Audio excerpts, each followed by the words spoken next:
여러분 안녕하세요. 우리 집 책방의 크리스탈입니다. 지난 시간에 자존감과 열등감에 대한 이야기를 했는데요. 오늘은 자존감이 높은 사람은 어떤 특징을 가지고 있고 또 어떻게 하면 우리 자존감을 회복할 수 있고 제대로 건강한 자존감을 가질 수 있는가에 대해서 이야기해 보도록 하겠습니다. 자존감이라는 것은 없는 데서 있는 걸 가지고 오는 게 아니라 나를 발견하는 일이라고 생각합니다. 단지 내가 그것을 제대로 보지 못하는 거라고 생각이 드는데요. 이제는 건강하게 내 모습을 바라보고 있는 그대로의 모습을 찾아내고 내 안에 괜찮은 모습 그리고 좀 부족한 부분은 인정해 가면서 건강하게 우리 자신을 행복하게 만들어줄 수 있는 주인이 바로 우리라고 생각을 하는데요. 그럼 건강한 자존감을 가진 자존감이 높은 사람은 어떤 특징이 있는지에 대해서 먼저 알아보도록 하겠습니다. 자존감이 높은 사람은 어떤 특징이 있을까?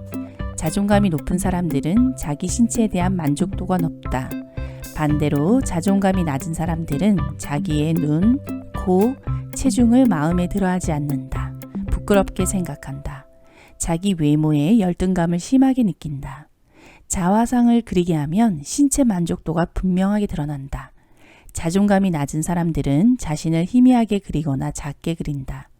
열등감을 느끼는 신체 부위를 자화상에서 지나치게 과장하기도 한다. 자존감이 높은 사람들은 공감 능력도 높다. 남의 감정을 파악하는 능력을 EQ라고 하는데 자존감이 높은 사람들은 EQ도 높다. 반면에 자존감이 낮은 사람들은 EQ가 낮다. 저 사람이 날 어떻게 볼까? 신경 쓰느라고 상대방의 감정을 읽을 여유가 없기 때문이다. 그리고 상대방의 감정을 자기 식대로 부정적으로 해석해버린다. 나에게 화가 난 거야. 나를 싫어하고 있어. 좋은 대인관계를 위해서는 상대방의 감정을 잘 파악할 수 있어야 한다. 자존감이 낮은 사람들은 상대방의 감정에 대한 공감 능력이 부족하고 자기 식대로 해석하기 때문에 대인관계가 힘들다. 자존감이 높은 사람은 리더가 된다.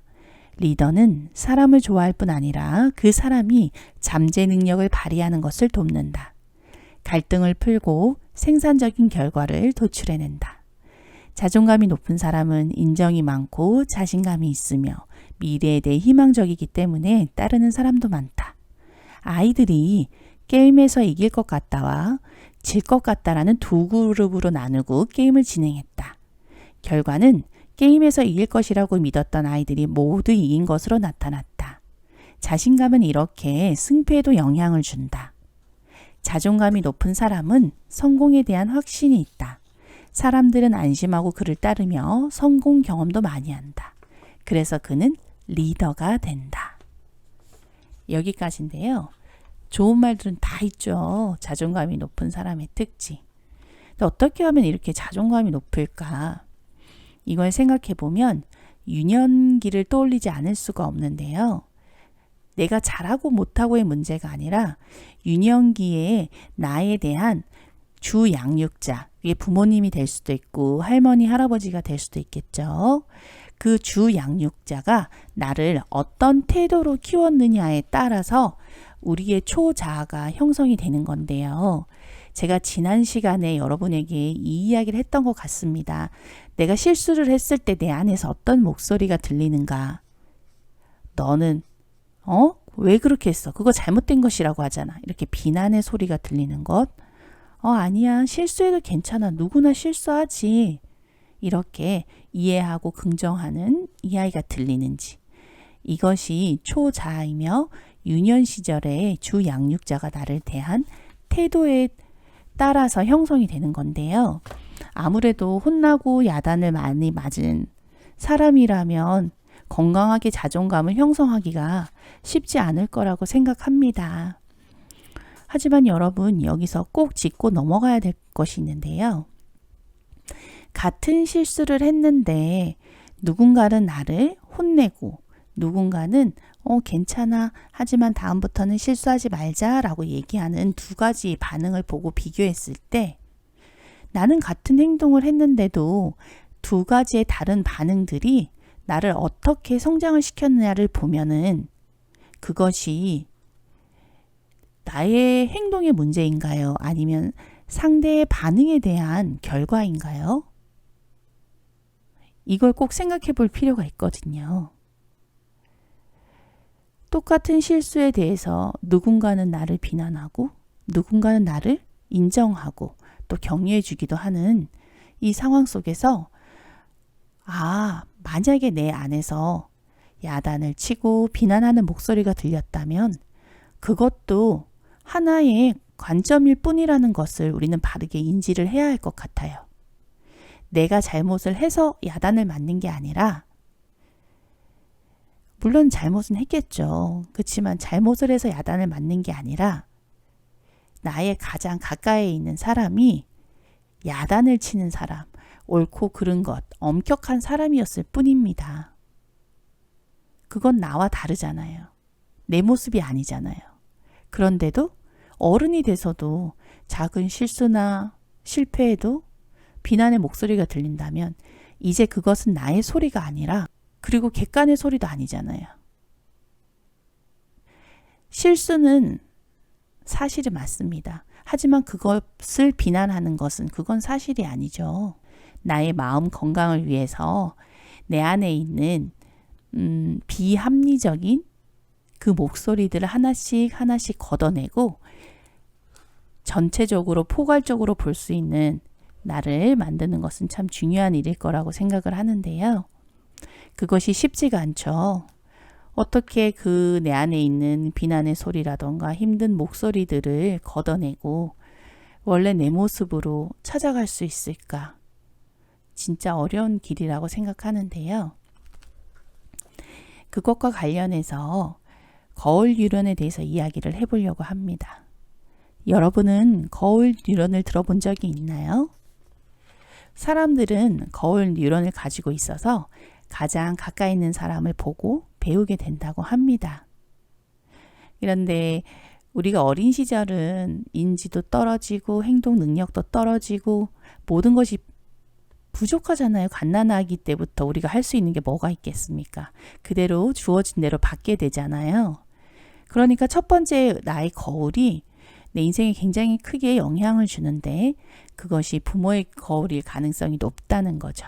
또는 주 양육자인 할머니, 할아버지가 될 수도 있겠죠. 그래서 그 거울들을 보면서 그것이 내 모습이다라는 생각을 하게 되는데요. 이것에 대해서 바른 관점을 가짐으로써 또 우리는 우리 자신을 제대로 볼 수 있게 되는데 그것과 관련된 이야기가 있어서 여러분과 함께 나누도록 하겠습니다. 남의 거울에 비친 나를 나로 착각하지 말자. 세상에는 다양한 거울들이 있다. 깨진 거울도 있고 찌그러진 거울도 있다. 더러워진 거울도 있다. 이런 거울들은 내 모습을 제대로 보여줄 수 없다. 거울은 자기 식대로 나를 보여준다. 그래서 우리 모습을 찌그러지게 하고 더러워진 모습으로 보여줄 수도 있다. 이 모습을 그대로 내 모습이라고 받아들인다면 우리는 자존감을 유지할 수 없다. 어릴 때 당신에게는 아버지 거울, 어머니 거울, 선생님 거울, 친구 거울 등 다양한 거울들이 있었을 것이다. 어릴 때는 비판 능력이 없어서 그 거울들이 가지고 있는 특성을 알지 못했다. 거울이 깨진 것을 보지 못하고 거기에 비친 내 모습이 깨진 것이라고 믿었다.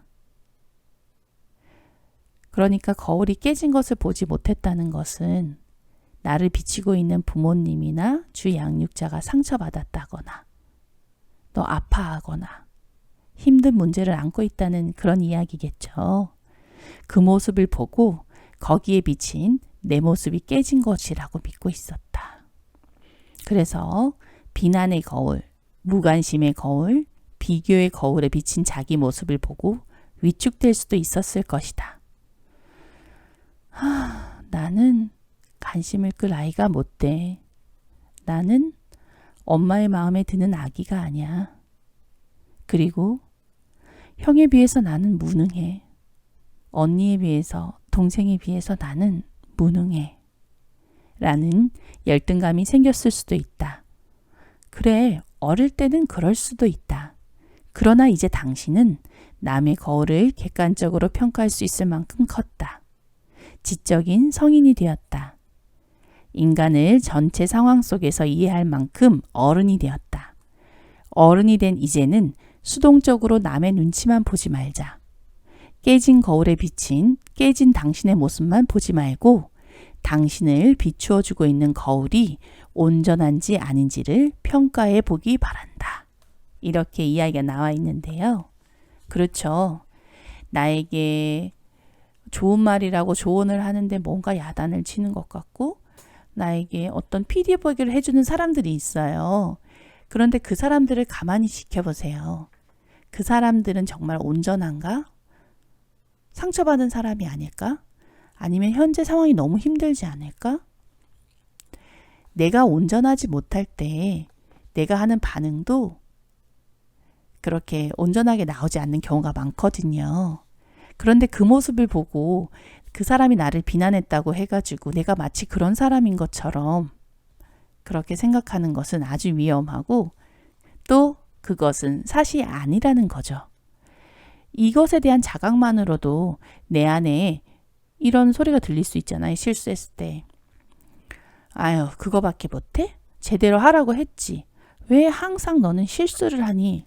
이런 얘기가 들릴 수 있어요. 반복적으로. 근데 이제 우리는 알게 됐잖아요. 그 거울이 온전한 것인지 깨진 것인지를 알 수 있는 상황이 되었단 말이에요. 이 책을 읽을 즈음이 된다면. 그러면 나는 다시 얘기할 수 있는 거죠. 그래, 실수했어. 하지만 그게 내가 비난을 받을 일은 아니잖아. 실수하지 않고 잘할 수 있는 건 아무것도 없어. 우리가 이렇게 서서 걸어 다닐 수 있는 것도 수많은 넘어짐을 통해서 기다가 앉다가 서다가 그런 과정을 통해서 된 거지. 한 번에 우뚝 서서 걸은 거 아니잖아. 지금 실패해도 나는 또 도전하고 그렇게 나는 잘 해나갈 수 있어. 여기서 배우면 되니까 라는 말로 다시 나에게 이야기를 해줄 수 있을 만큼 그렇게 건강하게 나를 만들어 간다면 나의 있는 그대로의 모습, 자존감은 회복되리라고 생각이 됩니다. 그래서 이 책의 마지막에 자신의 참모습을 직면할 때 자존감이 회복된다라는 이야기 부분이 있어서 마지막으로 이 부분을 함께 이야기 나누고자 합니다. 자, 자신의 참모습을 직면할 때 자존감이 회복된다. 위니코트 박사는 영국의 정신분석가다. 마음이 따뜻한 사람으로 알려져 있는데 소아과 의사이기도 했다. 그는 가짜 자기와 진짜 자기라는 학설을 발표했다. 가짜 자기는 자기가 그렇게 되기를 바라는 자기이다. 아이가 만들어낸 자기이다. 진짜 자기로서는 부모의 사랑을 받을 수 없다고 판단하고 부모의 사랑을 받기 위해서 만들어낸 자기이다. 자기가 원하는 것은 숨기고 부모가 원하는 말 잘 듣고 모범적인 착한 아이로 위장한 것이다. 이렇게 완벽해야 엄마한테 혼나지 않을 거야. 아이는 자기 상상 속에서 완벽의 기준을 만들어 놓고 거기에 맞춰 산다. 그렇게 성격이 형성되면 가짜로서 일생을 산다. 연기 인생이다. 진짜 자기가 드러날까봐 노심초사한다. 이런 사람의 심리를 자세히 들여다보면 진짜 자기를 수치스러운 자기로 믿고 있다. 심지어 자연스러운 분노나 욕구까지도 부정적으로 본다. 인간으로서 약점이 있을 수 있고 부끄러운 부분도 있을 수 있다. 하지만 그것을 절대로 인정할 수 없다. 이런 부족함이 드러날까봐 아이같이 두려워한다. 그리고 이런 진짜 자기를 허겁지겁 덮고 회피한다. 나는 그런 인간이 아니에요. 자기가 자기 뒤로 숨는 것이다. 나는 정신분석가로서 사람들이 진짜 자기를 만나는 것을 두려워하는 것을 많이 봐왔다. 비난과 수치를 예상하기 때문이다. 일이 바빠서 영화를 봐야 하기 때문에 아이들 때문에 신경 쓸 일이 많아서 남편이 속을 썩여서 등 진짜 자기를 피하는 이유는 수백 가지나 된다. 그러나 언제나 한 번은 자기를 정면으로 만날 필요가 있다. 인간은 아주 각자 주관적이고 독특한 진실을 가지고 있다. 이 주관적 진실이 한 사람의 가치이기도 하다. 누구도 흉내낼 수 없고 넘볼 수도 없는 개인적 진실이다. 이것이 진정한 자기이다. 자기의 참모습이다. 회피하지 말고 자신의 참모습을 발견해야 한다. 이때 진정한 자존감이 우러나온다. 회피하지 말고 자신의 참모습을 발견해야 한다. 이때 진정한 자존감이 우러나온다. 여러분 어떠셨나요? 다른 사람을 바라보면서 성장해 왔고 다른 사람의 이야기 속에서 자라죠. 하지만 세상에 같은 것은 아무것도 없습니다. 모두가 독특한 소중한 존재라는 것을 잊어서는 안 될 것 같아요. 오프라 윈프리는 이렇게 말했어요. 영원히 깨어나는 나이 40. 여러분이 지금 몇 살인지는 제가 정확히 잘 알 수가 없죠. 한 분이 또 아닐 테니까요.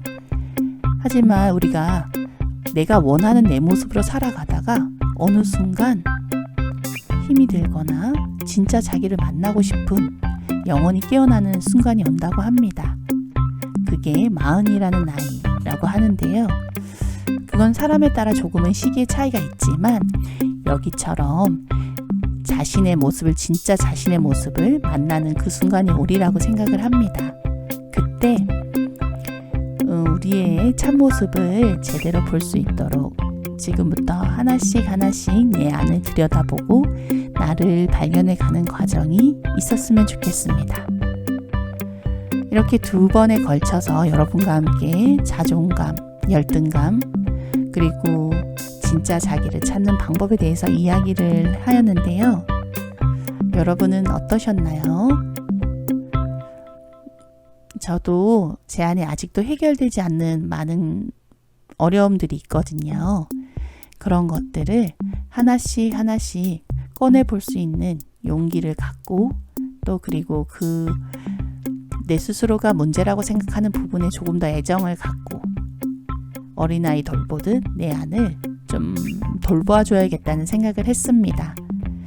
그리고 이렇게 책을 읽고 여러분과 나누는 어느 순간이 되면 부족한 내 모습도 조금 더 담백하게 인정하고 또 나만의 독특한 그런 모습을 발견해 가면서 또 행복해하지 않을까, 그렇게 자연스럽게 진정한 자존감이 우러나기를 기대하면서 오늘 시간을 마치도록 하겠습니다. 여러분들이 이 방송을 듣는다고 생각을 하면요, 아마도 저와는 어떤 공통점이나 연결점이 있지 않을까 생각이 드는데요.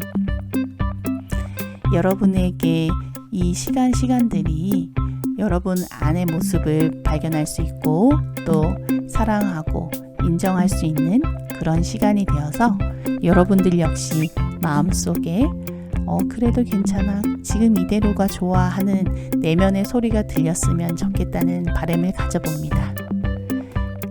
네, 지금까지 들어주셔서 감사합니다. 우리 집 책방의 크리스탈이었습니다. 감사합니다.